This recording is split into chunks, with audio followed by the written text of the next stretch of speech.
¿Dónde nos hemos quedado? Un segundillo. Veremos.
¿Se ve la pantalla nuevamente?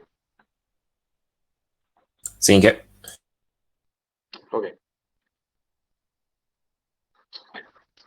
Hemos visto muy levemente qué es el asentamiento, el área de influencia, muy rápidamente. Estamos viendo algunos conceptos generales el día de hoy. ¿Ya?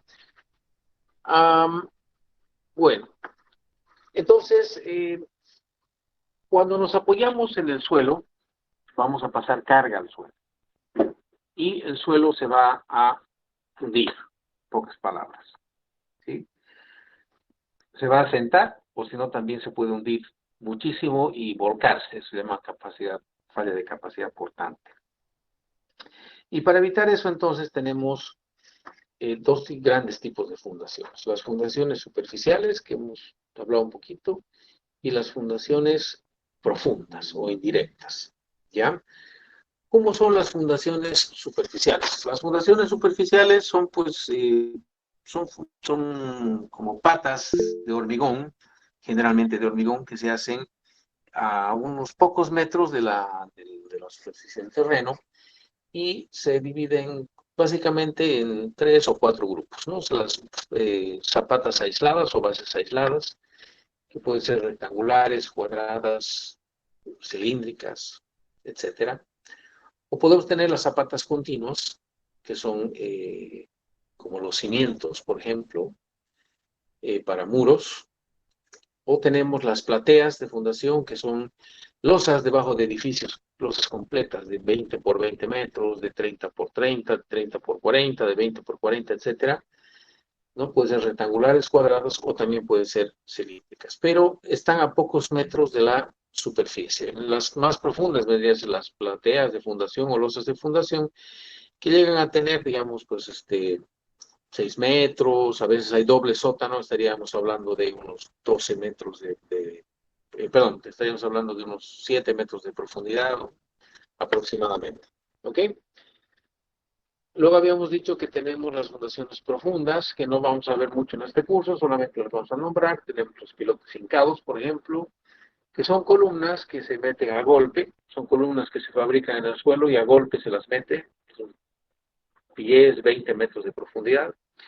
O también lo tenemos los pilotes hormigonados in situ, que son pilotes que se excavan, se excava de alguna forma un hueco y después se lo llena con hormigón y pues le pone fierro también. O pueden ser también estas mismas excavadas a mano de gran diámetro que se llaman cajones. ¿Sí? Entonces, esas son las dos grandes tipos de fundaciones que se utilizan para que las estructuras se apoyen en el suelo. ¿Y qué queremos controlar? Asentamiento, que no se asiente mucho, y también queremos que la fundación no se vuelque y no se hunda, lo que se llama una fundación, o sea, una falla de capacidad portante, que es lo que vamos a ver un poco ahora. ¿Ok? Pregunta, ¿toman algún descanso en cuando se pasa de 8:15 a 10 menos cuarto o es continua la clase?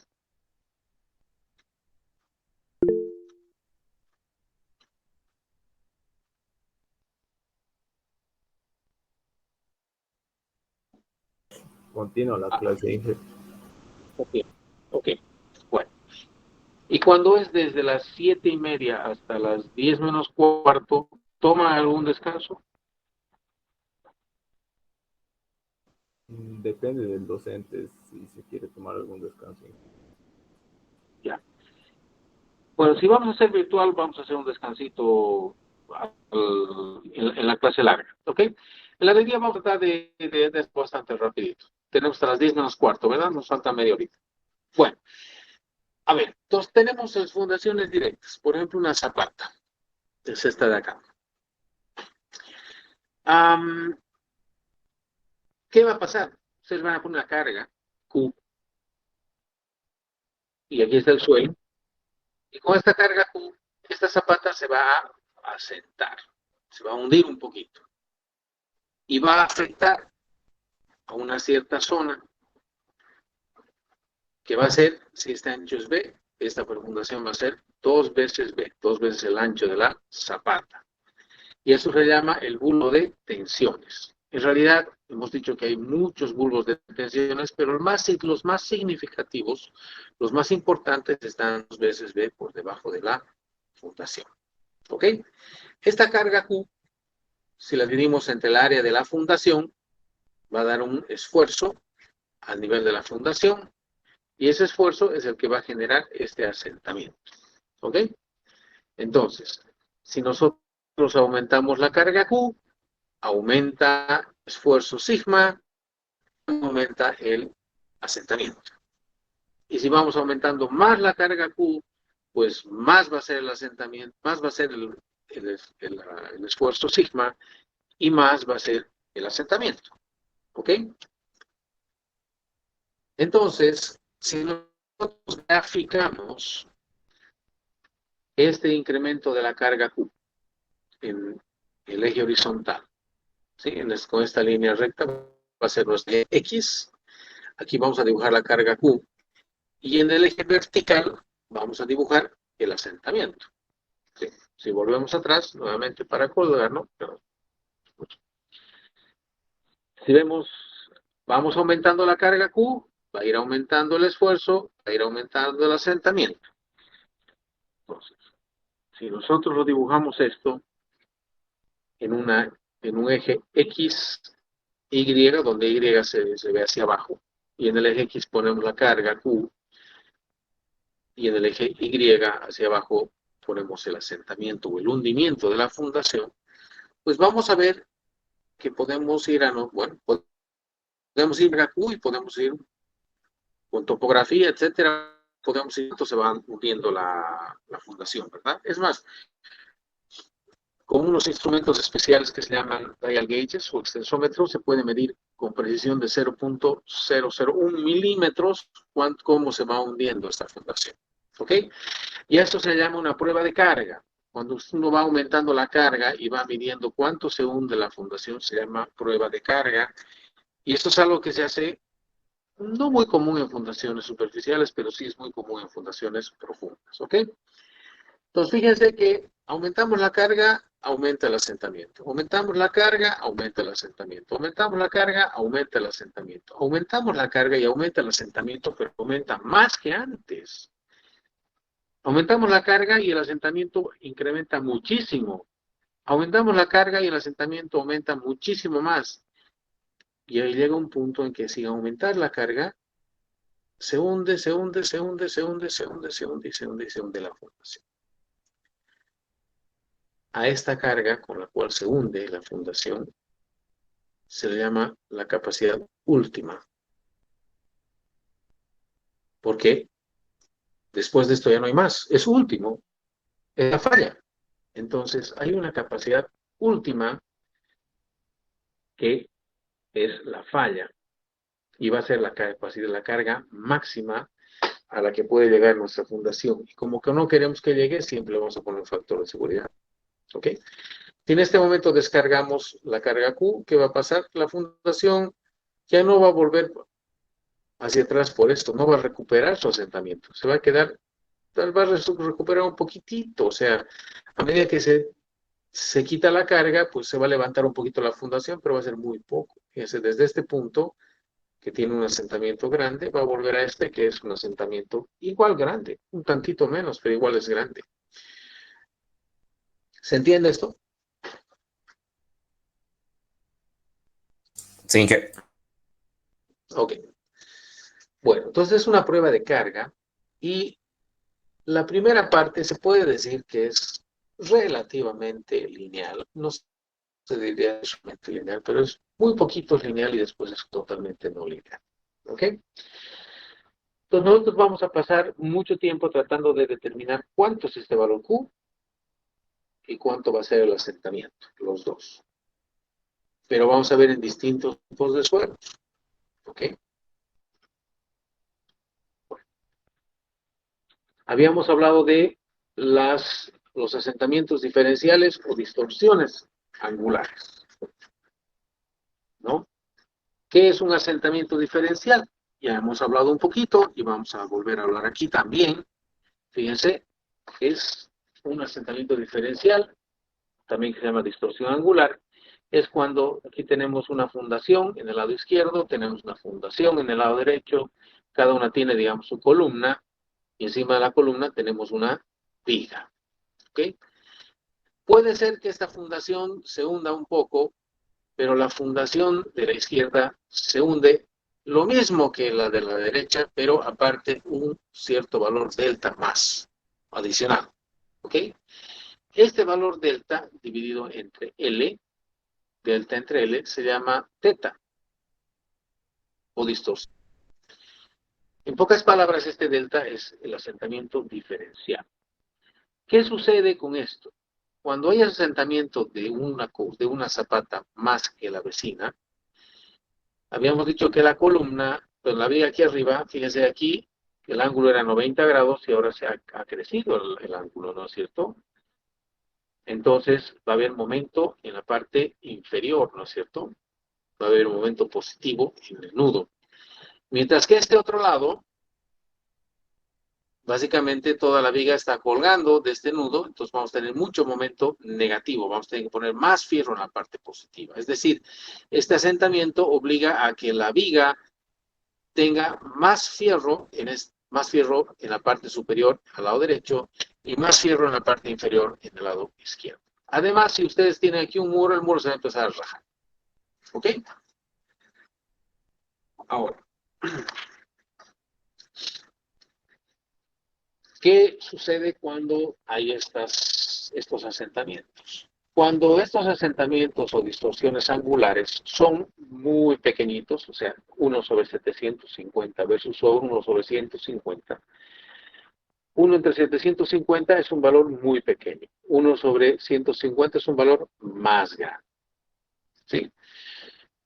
Cuando es muy pequeñito, 1 sobre 750, a ver si alguien me puede dar con una calculadora, digamos que estos sean 6 metros, las longitudes entre columnas, nuestro medio, generalmente oscilan alrededor de los 6 metros. Entonces, estos 6 metros, ¿sí? ¿Cuánto tendrá que ser del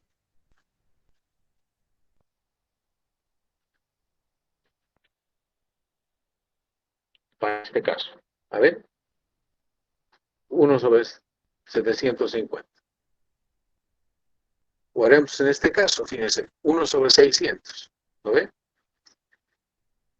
O sea, cada 600, digamos, es el L. 600 centímetros son 6 metros, ¿no ven? 6 metros, entonces 600 centímetros, entonces delta tendría que ser 1 centímetro. En pocas palabras, esta distorsión angular de 1 sobre 600 significa que por 6 metros se puede asentar diferencialmente 1 centímetro. ¿Sí? ¿Y qué va a pasar en eso? En esa situación. Cuando este se asiente 1 centímetro, lo que va a pasar es que vamos a tener peligro para los pórticos con elementos diagonales. ¿Qué son pórticos con elementos diagonales? ¿Se está escuchando? Perdón. sí, que Ya. ¿Qué son pórticos con elementos diagonales? Son pórticos que tienen aquí como una viga de hormigón y una viga como de hormigón en esta dirección, es como una X.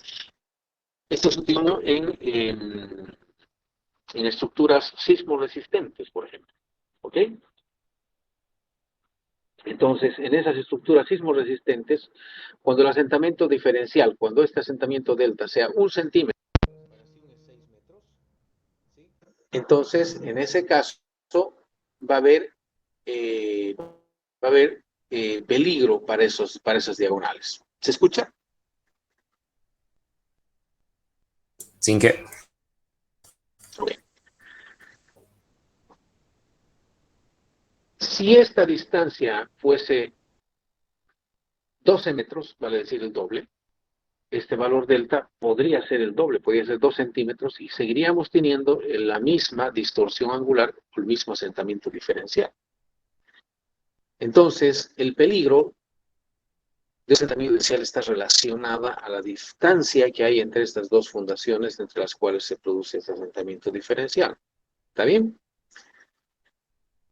Ahora, cuando ese asentamiento es un poquito más pequeño, es 1 sobre, perdón, si es 1 sobre 750, va a haber peligro para las máquinas sensibles a los asentamientos.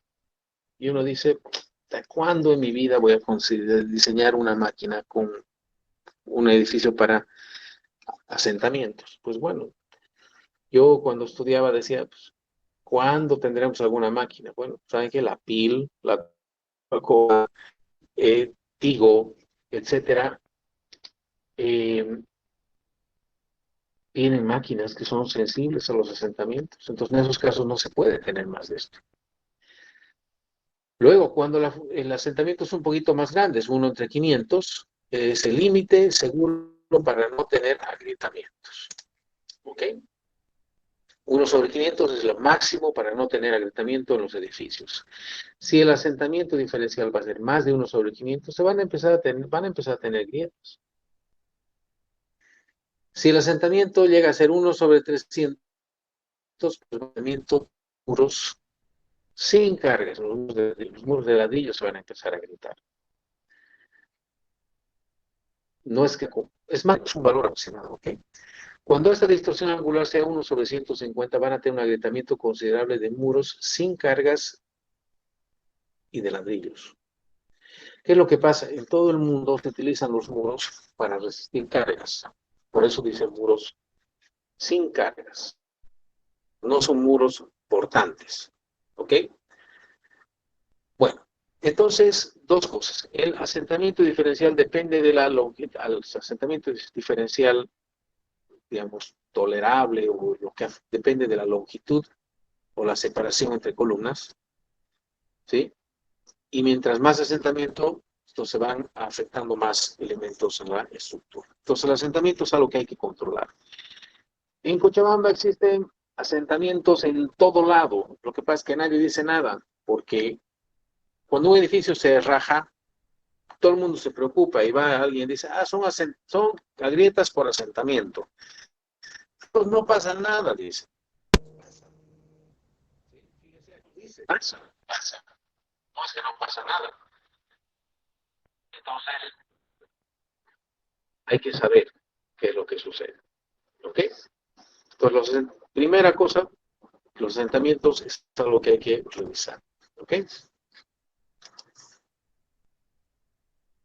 A ver.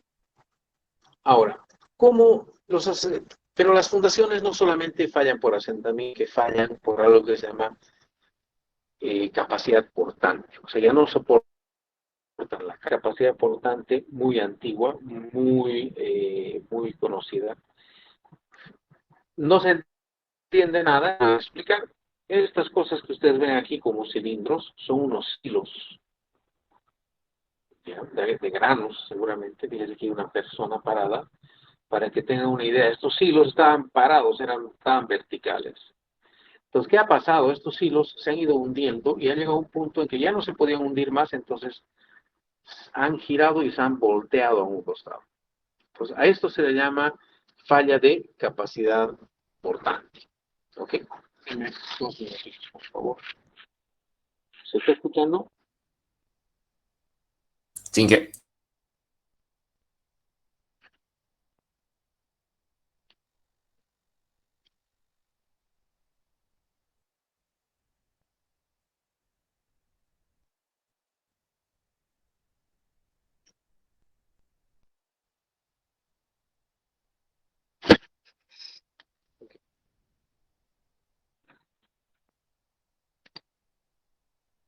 voy a saltar esta imagen y esta también para explicarles, a ver, qué es una falla de capacidad portante. Tal vez podemos hacer esto en la clase que vayamos a tener. Mm, Miren, esta es como una pecera, es un vidrio, y en esta pecera, en realidad es de policarbonato, se ha puesto una arenita color café, luego se ha puesto una arenita color rojo, otra arenita color café, otra arenita color rojo. Para que tengan una idea de la escala, esta de aquí es es una gata hidráulica que se utiliza en los autos, en los vehículos. No es nada del otro mundo. Una gata que venden en la avenida Las Siles. Debe tener más o menos unos 20 centímetros de altura. Por aquí a un costo se mueve un palito y con esto va subiendo el gato aquí arriba. Y aquí hay esta es una llavecita que si se gira hacia la izquierda, baja el émbolo del gato. Y este es un fierrito que simula una fundación. Entonces, esta fundación se coloca encima de unos estratos de suelo que son arena arena, pero una arena más café y una arena más rojiza. ¿Ok? Y aquí arriba hay una viga metálica muy resistente que está empotrada al suelo, ¿ya? O empotrada o si quieren, al techo, lo que ustedes quieran. Entonces, este gato hidráulico, cuando ustedes empiezan a gatear, el émbolo va a salir hacia arriba y va a chocar contra la viga que está ahí arriba y no va a poder subir hacia la parte de arriba del émbolo, entonces va a empujar al gato hacia abajo. Entonces el gato va a empujar abajo y va a empujar el suelo hacia abajo. Y al empujar el suelo hacia abajo, lo que va a generar es mover el suelo. Fíjense que a un principio, aquí abajo se pone más o menos, casi está en línea recta, no diría horizontal, pero en una línea recta, las líneas rojitas. Y aquí arriba también a un principio fueron colocadas como en la parte de abajo, como líneas rectas, ¿sí? Pero cuando empezamos a gatear y el gato empieza a empujar hacia abajo, como un edificio empuja una columna hacia abajo, ¿qué va a pasar? Fíjense que el suelo aquí a los costados estaba a una cierta altura, entonces se ha hundido la fundación, ha tenido un asentamiento. Pero aparte de tener un asentamiento, ¿qué sucede aquí abajo? Bueno, gracias a este policarbonato que parece un vidrio, podemos ver que esta línea que antes venía por acá arriba, pues ahora tiene un corte en esta parte de aquí, se ha subido y también tiene un corte aquí en esta parte de acá, se ha bajado, ¿no? Igual acá, igual aquí. Entonces, si unimos todos los puntos de quiebre con una línea punteada de color azul, ¿qué podemos observar? Lo que podemos observar es que aquí abajo el suelo se ha comprimido y además ha empujado al suelo de la izquierda y lo ha levantado. Fíjense aquí el suelo estaba a este nivel y se ha levantado. Entonces, para dar espacio en las arenas, esto es una arena, en las arenas, cuando se empuja al suelo, el suelo genera aquí abajo como un cono, como un triángulo, es un triángulo así medio chueco, y ese triángulo empuja a la izquierda o a la derecha. ¿A qué lado va a empujar al que sea 1 milímetro más débil que el otro? ¿Ok? Si aquí a la derecha hubiera sido más debilucho pues se hubiera dado lo mismo, el mismo fenómeno hacia la derecha. ¿Ok? Pero resulta que aquí a la izquierda es un poquito más débil, entonces se ha generado esta falla. Entonces, ¿qué sucede? Lo que sucede es que este suelo se ha levantado con respecto al vecino. ¿Y cómo ha sido posible esto?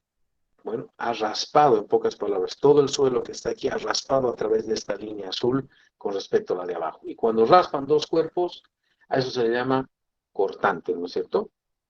Se corta, se ha cortado. Entonces, y esta es la falla típica en los suelos, una falla por cortante. Los suelos generalmente fallan por cortante. El hormigón generalmente falla uno dice falla también por flexión, pero la flexión se descompone en tracción. ¿Okay? En los suelos la falla siempre se da por corte, por cortante. ¿Ok? Ahora vamos a volver atrás a las figuras que nos hemos saltado, que es la misma figura que esta, pero está en color blanco y negro. Entonces, fíjense, este fenómeno de capacidad portante, que son estos hilos que se han hundido y después se han volcado y el suelo se ha levantado, pues uno ya entiende qué es lo que está pasando. Fíjense aquí también con un gato, este sur estaba, estas líneas negras es como la arena roja y las blancas son como las arenas, los estratos más claros, cafecito claro. Se ha empujado y fíjense que se forma como un triángulo. Y aquí se forma un triángulo invertido. Sea lo que sea, fíjense que el suelo se ha hundido respecto al vecino, pero al costado izquierdo se ha producido este plano de falla y el suelo, en pocas palabras, se ha levantado respecto al suelo vecino. ¿No es cierto? Entonces, este ejemplo ha sido hecho por Bessick y De Beer, que son unos genios de la ingeniería, ¿sí? Y esto se ha hecho en una arena.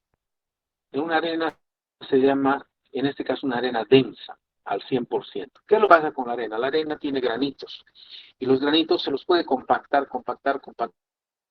¿Qué va a pasar con los granos? Van a ir llenando huecos, y los huecos se van a hacer más chiquititos, pero va a llegar un punto en que no se puede compactar más, pues. A eso se llama 100% de densidad relativa. Ahí se dice, esa arena ha llegado a su máxima resistencia y ya se llama densa. Puede ser que haya otra arena que resista más, que tenga granos más gruesos, pero también que pueda tener su propia densidad relativa al 100, ¿ok?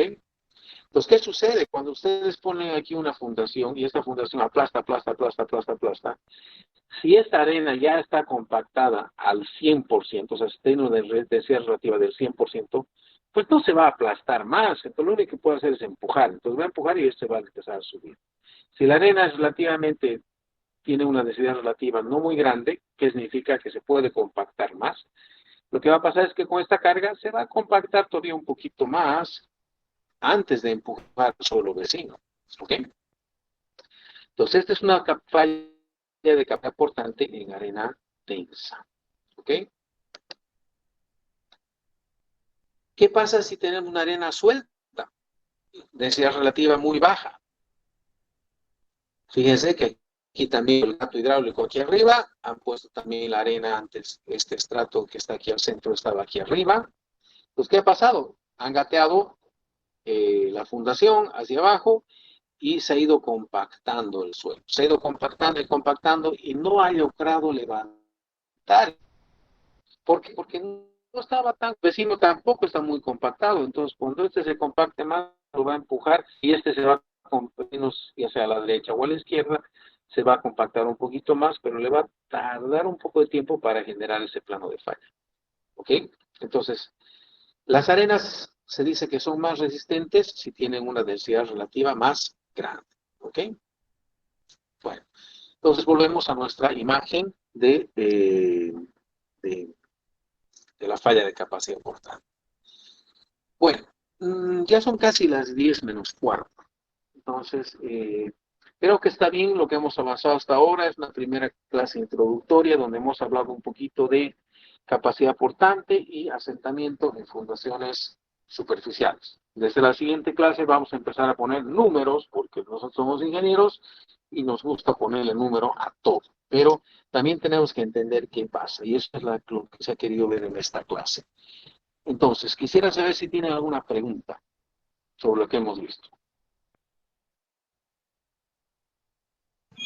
Ingeniero, esto, digamos, de los asentamientos, bueno, supongo que la mayoría de los edificios por lo que no se caen es por que la construcción es monolítica, ¿no? Y eso afecta en algo a la estabilidad general de la estructura, ¿no? ¿O me equivoco? En realidad, a ver,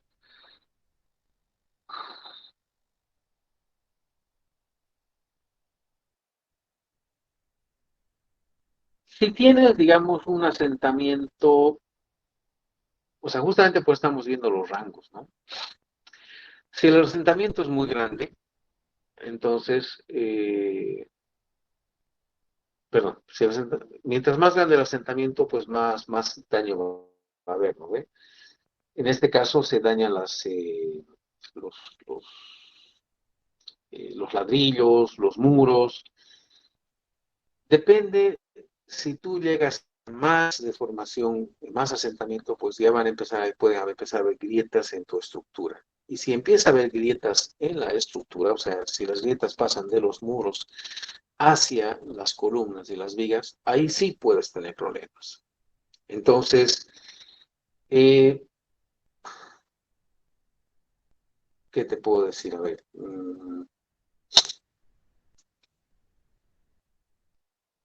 es como un sismo, digamos. Viene un sismo y sacude a un edificio. ¿El edificio se puede seguir usando o no? Probablemente sí, probablemente no. Pero tiene que ir un ingeniero estructural y tiene que investigar. Y él tiene que dar el veredicto. Tiene que ver si hay grietas, no hay grietas, son grandes, no son grandes, etcétera, etcétera. Ah, las estructuras, nosotros cuando todas nuestras ecuaciones de ingeniería tratamos de interpretar la estructura de la mejor forma posible, ¿ya? Pero no, nuestras teorías no son tan perfectas. Hay personas que dicen, no, los programas computacionales te calculan pucha, con una precisión impresionante. Bueno, son los programas computacionales, pero nuestras teorías de cálculo, nuestras ecuaciones, pues no necesariamente representan la realidad, ¿ya? Hay mucha... Inge- Sí, adelante. Eso quiere decir que siempre va a haber un asentamiento. Siempre hay asentamiento. Lo O que hay que sea, hacer es, claro, y a no ver, se puede evitar, digamos, un asentamiento. perdón. Y no se podría evitar un asentamiento no sé, en algún armado o algo, o con un armado, unas vigas. Miren, los asentamientos nunca nos van a estar al 100%. Hay dos cosas que pueden hacer. Uno, eh, pueden ensanchar esta fundación. Si le ensanchan la fundación, pues, ¿qué va a pasar? Van a pasar dos cosas. Se va a transmitir al suelo más profundo, que va tal vez o ayudar o complicar la cosa. Luego, pueden introducir este asentamiento en la estructura, tienen que introducir este asentamiento en la modelación estructural, y eso les va a obligar a que en este nudo de aquí arriba le pongan más fierro en la parte inferior y aquí le pongan más fierro en la parte superior. Entonces, si usted le pone más fierro, pues estos nudos están diseñados para tolerar este asentamiento. Aún así, tienes que trabajar con asentamientos admisibles. Entonces, todas las estructuras se van a asentar. Siempre. No hay nada en la naturaleza que tú cargues y que no se deforme. Nada, nada. Puede ser que se deforme poquito, pero igual se va a deformar. No hay nada que no se deforme. Y en el caso de los suelos, se asientan, siempre se asientan. A veces más, a veces menos. No sé si con esto he respondido. Sí, está bien, gracias. ¿Sí? Bueno. ¿Alguna otra pregunta? Inge, una consulta. Claro. Entonces, ¿cómo podríamos controlar los asentamientos diferenciales cuando tenemos diferentes tipos de suelo en una superficie de fundación, ya sean con zapatas o con losas? Bueno, lo primero que se hace es, bueno, bueno, puedes tratar de poner por ejemplo, una zapata corrida o un cimiento corrido, como este de acá, ¿sí? Esa es la primera posibilidad. Si aún así no te funciona bien, pues tienes que utilizar una losa de fundación. Y si aún así no te funciona bien, pues tienes que ir a utilizar fundaciones profundas. Las fundaciones profundas transmiten las cargas a estratos más duros y más estables en profundidad. Entonces, Cuando tienes fundaciones profundas, los asentamientos ya dejan de ser tan grandes. Entonces, pero ese es el orden de prioridad por un tema de costo. Por un tema de costo, primero empiezas probando con una zapata, después una zapata continua, después una platea o losa de fundación y finalmente un piloto hincado. Pero es un tema meramente de costos, pero sí se puede controlar los asentamientos. O sea, controlar significa que estén dentro de ciertos límites. La siguiente clase vamos a ver cuáles son esos límites, vamos a ver el número de eso. Ya le vamos a empezar a poner números y ecuaciones a las cosas. Pero está muy bien la pregunta, no sé si se ha aclarado la pregunta. Sí, ingeniero, una consulta más respecto a eso. Sí. ¿Es recomendable en este caso de que se tengan asentamientos diferenciales distintos o un poco exagerados, usar una losa radier? Sí. La losa radier te va a disminuir bastante los asentamientos diferenciales, porque ¿qué es lo que va a pasar? Si tienes una columna, por ejemplo, aquí en el medio y dos en los costados, si la columna en el medio se quiere asentar más que la de los costados, pues esta losa justamente va a tratar de transmitir, si se va a hundir más en el centro, le va a transmitir un poco más de carga a los costados, o sea, va a tratar de hacer un efecto de uniformidad, le llamaremos, ¿no? Entonces, las losas de fundación sí ayudan bastante en los asentamientos diferenciales. El método de cálculo es un poco especial, lo vamos a ver más adelante. Se lo modela con unos resortitos aquí abajo, y esos resortitos simulan la, ¿cómo se llama? Esos resortitos simulan eh, el, el comportamiento del suelo, ¿ya? Y eso se llama es una fundación en un lecho elástico, se lo llama, ¿ya? Pero vamos a ver en detalle más adelante esto. Gracias, Inge. ¿Alguna otra pregunta?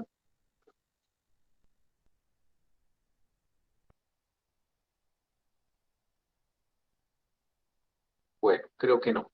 Entonces, si no hay más preguntas, bueno, de todas maneras, si hay alguien que se anima a preguntarme por WhatsApp, con todo gusto. Si no les respondo, por favor, insistan. A veces leo y me olvido de responder, pero insístanme, por favor. ¿Ok? Entonces, quedamos que la clase del día jueves la pasaríamos el sábado, por favor. De eso, ¿todos están de acuerdo en eso? ¿O alguien no puede?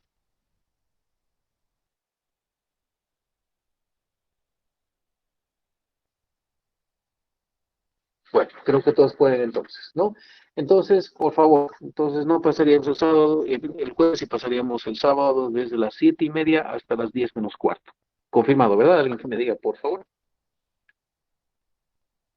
Sí, está bien. Perfecto, Inge. Sí, Inge. Perfecto. Listo. Ok, bueno, muchas gracias, les agradezco. Entonces, nos vemos el día sábado en nuestra clase. Una consulta, Inge. Adelante, adelante. ¿Las clases del día sábado van a ser virtuales o presencial?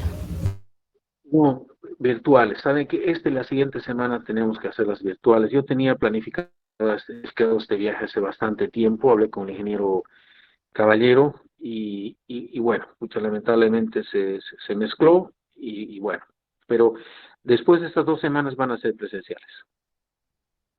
Perfecto, Inge, muchas gracias. ¿Ok? Pues, ¿alguna otra duda?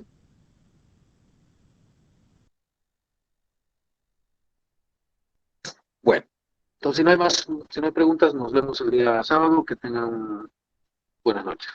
Hasta luego. Hasta luego, Inge.